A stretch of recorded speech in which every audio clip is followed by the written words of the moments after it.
কালের যাত্রার ধ্বনি শুনিতে কি পাও, তারি রথ নিত্যই উধাও।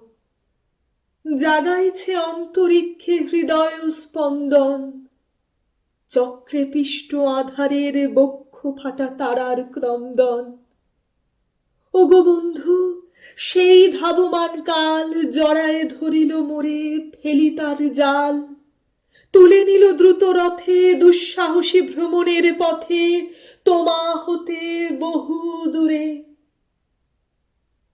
মনে হয় অজস্র মৃত্যুরে পার হয়ে আসিলাম আজি নবপ্রভাতের শিখর চূড়ায়। রথের চঞ্চল বেগ হাওয়ায় উড়ায় আমার পুরানো নাম। ফিরিবার পথ নাহি, দূর হতে যদি দেখো চাহি, পারিবে না চিনিতে আমায়। হে বন্ধু, বিদায়।